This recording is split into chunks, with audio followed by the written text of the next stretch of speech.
Hi everybody. In honor of the Boston Marathon today, I figured I would upload a quick video talking about the history of the marathon and the significance of the Boston Marathon.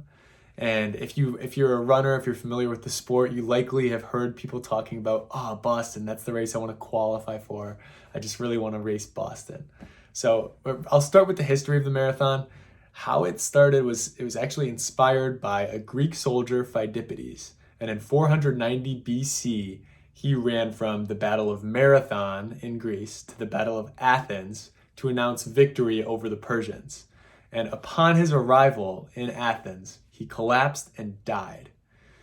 And so that was actually inspiration for the very first organized Olympic marathon, which was held in 1896 in Athens. So these were the Olympic Games, and the marathon was held then, and it was 24.85 miles. Now you may be saying to yourself, that distance doesn't sound right. Today it's 26.2 miles. I'll get to that in a second. So it was actually 24.85 miles because Phidippides had ran about 25 miles from Marathon to Athens.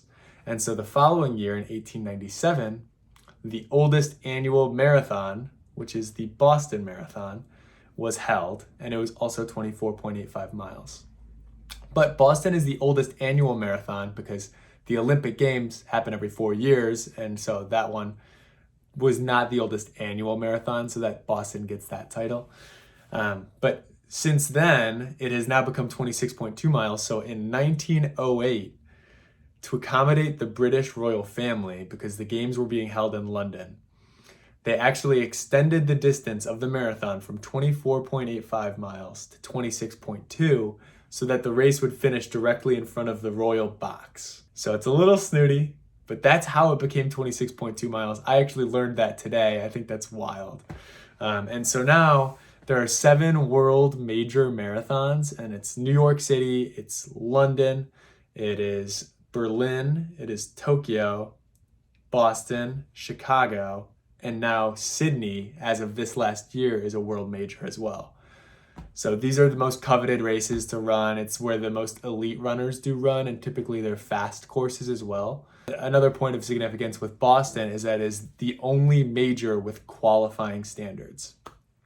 So it's the only major where you have to run a certain speed to qualify for the race. And that started in 1970 when Boston said all runners age 40 and under, all male runners age 40 and under needed to run under 3 hours to qualify for Boston. So that also kind of played a role in the sub-3 marathon becoming like an elusive milestone for runners to hit. So the sub-3 run, that mark has now changed, and the qualifying standards have changed based on age group and based on gender, to kind of make the playing field a little bit more level. And so, as you can see here, I'll put up the new qualifying standards. As of the 2026 Boston Marathon, the marathon happening next year, they've made the qualifying standards a little bit quicker, just because running it's been blowing up, it's getting more and more popular, so it's even more competitive to qualify for Boston now more than ever. So for me personally, Boston is a major goal of mine.